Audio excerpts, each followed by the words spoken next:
Bueno, este es un vídeo doloroso y difícil.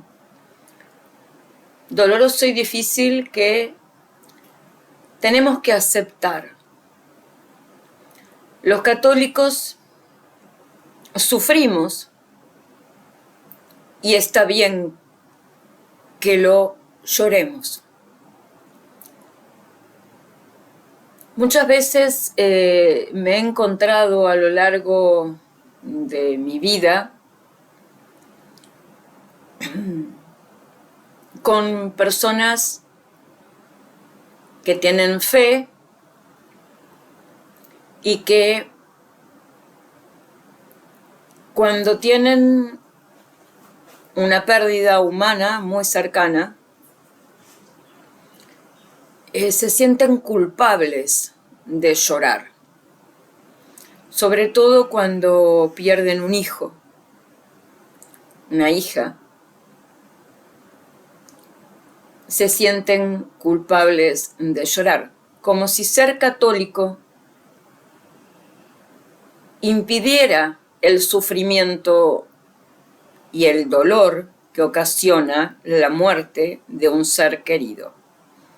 Ya sea que sintamos ese dolor durante el transcurso de una larga enfermedad de un ser querido, ya sea que ese ser querido sea grande o pequeño, no importa.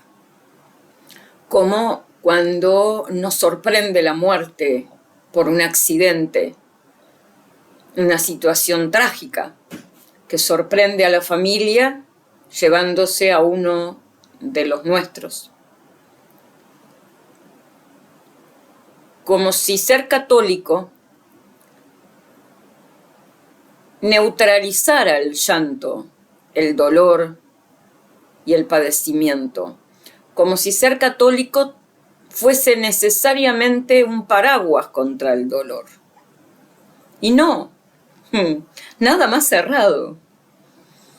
Lo que es el paraguas para el católico es que no pierda la fe por el dolor infligido, por el dolor sufrido. No que no lo sufra, sino que no pierda la fe mientras lo sufre y padece. La Virgen, que es nuestro modelo principal para mirar, no porque tengamos nada en común con ella, en el sentido de que nosotros somos pecadores y ella no. Nosotros vinimos al mundo con el pecado original y eso nos trae una serie terrible de males infligidos al alma, y a ella no, sino y por las gracias que ella posee por naturaleza y por sí misma. En ese sentido no nos parecemos en nada a la Virgen, sin embargo es nuestro modelo. Y ella padeció, sufrió la pasión, la persecución y la muerte en cruz de su hijo. Lo padeció con entereza y no cuestionó a Dios. Eso es lo que hace la fe.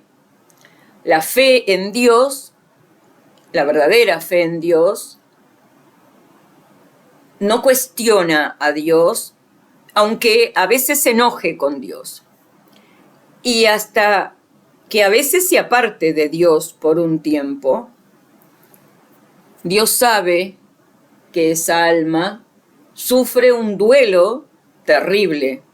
Y más es el duelo terrible cuando, como con la Virgen, se padece por un hijo. Otros padecimientos de muertes dolorosas tenemos alrededor de uno todo el tiempo. Este es el mundo de la muerte, no de la vida. Vivíamos originalmente nuestros padres, que les agradecemos nos hayan tirado a este mundo de la muerte. Lo digo en chiste, el agradecimiento, no, yo no les agradezco eso. Pero gracias a ellos vinimos a dar al mundo de la muerte por no haber confiado en la palabra de Dios y haber obedecido lo que Él decía, que sobrevendría la muerte si comían de la fruta del árbol del bien y del mal, porque nadie sobrevive en el bien estando manchado por el mal. Por eso Dios les dijo, no comáis de la fruta del árbol del bien, de la ciencia del bien y del mal, porque habráis de morir. Por supuesto, Si estabas en el bien y comes del mal, mueres al bien. Esto quiere decir que vas fuera de Dios. Y fuera de Dios no hay vida. Fuera de Dios hay muerte. Yo el otro día leía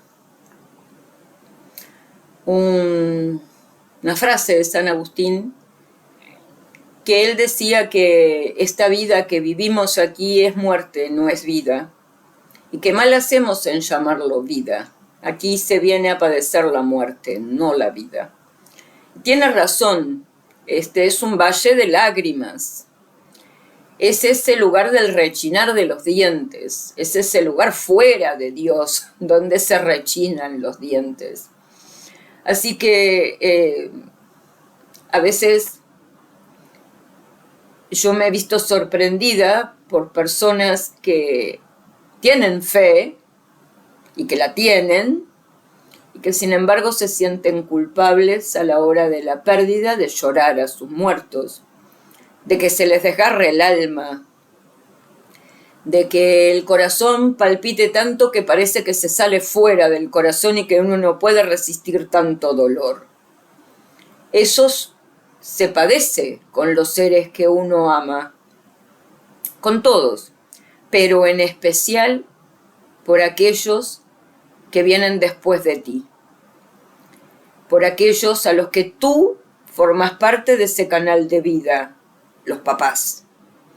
Es lógico que los padres lloren y desgarren sus almas. Y hasta es lógico que en este mundo que vivimos, la muerte que sorprende de un hijo, o que termina con la muerte de un hijo, cuestione a Dios. Le diga por qué, y hasta que se aparte de Dios. Esa alma, cuando realmente amó a Dios, y cuando realmente formó parte de su fe, va a volver a Dios. Va a volver antes de partir él o ella a Dios. Se va a reencontrar en algún momento con Dios, porque Dios y la Virgen no cejan de golpear en el corazón de esa alma para que les vuelva a abrir y le permitan llevarles la paz y la calma, el sosiego y el consuelo que hasta ese momento no pudieron recibir. Muchas veces ese enojo con Dios del alma de la persona que vio partir a su hijo o a sus hijos, este es un año en el que muchos padres han visto partir a muchos de sus hijos, e incluso a todos en un solo santiamén, en escasos 38 segundos. La Guaira, terremoto del estado Vargas, del 24 de junio pasado en Venezuela, fue uno de esos días. Pero no solo a través de lo que es un agente natural, como es un terremoto, sino en las guerras que se están produciendo, en las masacres de niños en lugares de aldeas, pueblos y ciudades donde las bombas les caen encima. Muchos niños han partido, muchas familias han quedado diezmadas y los padres sobrevivientes de estas criaturas, de estos niños, padecen el horror de haber quedado vivos en sus almas. Es una bendición que hayan quedado vivos, pero porque a la larga, si creían en Dios verdaderamente, Dios les va a salir al encuentro. Y es posible que en aquellas almas en las cuales los niños eran de 7 años o menos, y no importa en ese caso la fe que tuvieran o donde hayan nacido, esas almas van derecho al cielo. En general, la inmensa mayoría de ellos están bautizados, aunque a veces bautizados en una fe hereje, pero bautizados. Y si no, igualmente esas criaturas no quedan sueltas y desparramadas por ahí y menos van al infierno. Así que están con Dios. Y es posible que muchas de esas almas que partieron siendo pequeños y que son joyas, en el caso de los niños bautizados sin lugar a duda, son joyas para Dios, son joyas para el cielo. son joyas de la corona del Cristo y de la Virgen, porque son almas puras, no tienen ni han acumulado pecados. Eso nos enseña la Iglesia. Y es posible que esas criaturas sean el porqué de tantas conversiones en el mundo que no tienen sentido, que surgen en momentos inesperados o que uno no puede creer que se hayan producido, o que tal vez en el tiempo se ha olvidado tanto de que había una almita que murió dentro de esa familia a una tierna edad, y que desde el cielo esa alma ruega a Dios y ruega a la Virgen por un milagro para su familia y también para otros, que sean esas almas, porque no solo las almas del purgatorio, y las almas de los niños van al cielo directamente, los menores de 7, no pasan por el purgatorio, van derecho al cielo, no juntan pecados, por lo tanto no tienen nada que reparar. Así que es muy probable que esas almas que fueron arrancadas de este mundo que llamamos vida, pero que, como enseña San Agustín, es el mundo de la muerte, o sea, son arrancados de la muerte y son llevados a la vida, sean los que en algún momento produzcan los grandes milagros de conversión verdadera. Porque ahora todos asistimos a una falsa conversión. Miles y miles de personas dicen convertirse al Cristo, pero es el Cristo del modernismo, es un Cristo fácil de convertirse. ¿Por qué es un Cristo fácil? Y porque ese Cristo perdona todo, a ese Cristo nadie teme acercarse ni formar parte de su séquito, porque ese Cristo no le exige nada a nadie. Todos los pecados son perdonados, alcanza con que le pidas perdón una y otra vez y te son perdonados, y alcanza con que te mueras para que te vayas al cielo, no importa cuántos pecados hayas cometido. Ese es el eterno que escuchamos y vemos, descansa en paz.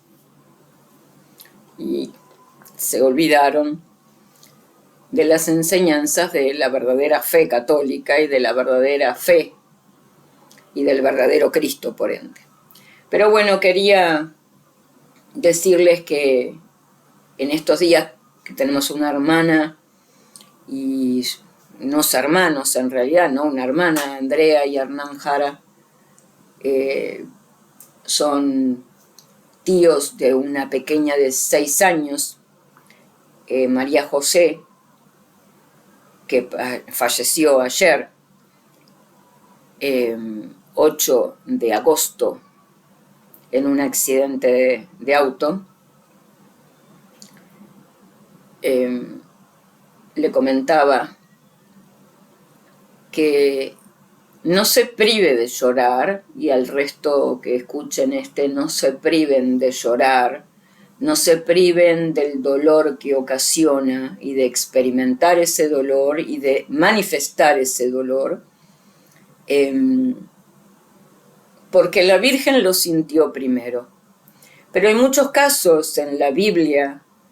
El más notorio y conocido es Raquel, que se suma al llanto y sufrimiento de las madres de los santos inocentes que nos cita la Biblia. Dice la Biblia en Mateo 2:18, un clamor se hizo oír en Ramá, llanto y alarido grande. Raquel llora a sus hijos y rehúsa todo consuelo, porque ellos no están más. Y la explicación que nos da la Iglesia a través de Monseñor Juan Strobinger dice, con el versículo citado, San Mateo quiere expresar la inmensidad del dolor aludiendo a la tumba de Raquel, esposa de Jacob, sepultada en el camino de Jerusalén a Belén. Ramá, localidad situada al norte de Jerusalén y campo de concentración de los judíos que por Nabucodonosor fueron llevados al cautiverio de Babilonia en el 587 a.C. Raquel se alza de su sepulcro para llorar la partida de sus hijos a Babilonia y para mezclar sus lamentos con los de las madres de los inocentes. La Iglesia celebra el 28 de diciembre la memoria de estos como flores del martirio por Cristo. Fin de la cita mencionada. Así que Raquel es la expresión más clara y contundente del dolor expresado y manifestado por un ser humano común. La Virgen vivió ese dolor y, como decía al principio, lo vivió con una entereza increíble, pero sufrió ese dolor, lo padeció. Por eso la Iglesia conmemora los 7 dolores de la Virgen, ¿verdad? Y conmemora la dolorosa. Hay toda una teología alrededor del sufrimiento de la Virgen y del dolor padecido de ella. Pero Raquel parece ser la expresión más clara de una mujer común, de una mujer creyente. En ese momento todavía no conocía a Cristo. Sin embargo, es el dolor de una mujer de fe, que no reniega de la fe, pero no deja de gritar el sufrimiento que le ocasiona la pérdida de sus hijos, como cuenta y narra la Biblia, ¿verdad? Y la Biblia además lo une al dolor que padecieron, al sufrimiento que padecieron las mujeres y los padres de las criaturas que Herodes mandó matar en busca de dar muerte al niño Jesús, en lo que nosotros conocemos como los santos inocentes. Tanto es así que se escuchan los gritos de todas partes. Nos enseña la Iglesia. Así que el sufrimiento por la muerte de un hijo, y en este caso es por la muerte de un sobrino, no es lo mismo, pero es casi idéntico. Y el dolor que experimentamos como seres humanos es connatural a nosotros. Y lo que es un paraguas para nosotros es la no pérdida de la fe. El poder mantenernos o recuperarla en caso de perderla en lo inmediato, esa es la gracia gratis dada de la fe, pero no dejar de sufrir. Así que bueno, esto quería decirles hoy, ante un día tan difícil para unos hermanos nuestros, y para otros tantos que no conocemos y que sin embargo son en el mundo y están en el mundo. Algunos de ellos tampoco los conocemos y sí son hermanos nuestros en la verdadera fe y no los conocemos. Y también hayan tenido pérdidas muy duras y dolorosas. Y otros que ni siquiera podemos llamar hermanos porque viven en el mundo de la herejía, pero son humanos. Y no sabemos si nosotros seguiremos siendo hermanos de alguien por la pérdida de la fe futura o no, esperemos que no, pero nada nos es garantizado, o si ellos no vendrán a la fe y pasarán a ser nuestros hermanos. Así que ruego a la Santísima Virgen María, la Dolorosa, por el conocimiento del sufrimiento perfecto que ella tuvo, y ruego también especialmente a Raquel, que nos traiga ese don, ese esfuerzo de la fe que en ella transformó y terminó transformando ese terrible dolor de la pérdida de sus hijos en calma, sosiego y espera. Bueno, a ella le pido que sea el paraguas para todos los dolores que se experimentan en este mundo de muerte. Y a la Virgen Santísima le rogamos que tome todas esas almas, esas almitas puras, y las lleve directamente hasta su Hijo, y las acune ella en su regazo. Esas almas pasan a un estado total de felicidad. Nada hay más sublime ni más hermoso para esas almas que el encuentro perfecto con Dios en el seno mismo de la Virgen. Ese es el consuelo que nos hace llegar la Virgen, de a dónde están esas almas que fueron arrancadas de sus padres biológicos en la tierra, y de este río de lágrimas y de este rechinar de dientes y de este mundo de muerte, para ser llevadas directamente al seno de la Virgen y ser entregadas a Dios en el Cristo mismo. Esa es nuestra fe, esa es nuestra alegría, en medio de tanto dolor y de tanto sufrimiento. Por eso la fe del católico no se comprende fácilmente, porque en medio de las terribles pérdidas, del más angustioso dolor y de su expresión misma, surge la alegría en la muerte de los pequeños, me refiero, no necesariamente en la de los adultos, pero en la muerte de aquellas madres y padres y hermanos que han visto partir a esas pequeñas almitas antes de lo que creían es el tiempo adecuado para ello. Sepan que hay una alegría que es la de saber que ese ser que hemos dado a luz hoy sí vive en la luz, en la plenitud de ella. Bueno, gracias por escuchar hasta aquí y que seamos benditos por esas almitas que llegaron al cielo para el resguardo y crecimiento de nuestra fe en la Virgen Santísima, amada Madre de Cristo y Madre nuestra. Hoy, Domingo Santo, 9 de agosto del año 2026, siendo las 14:30.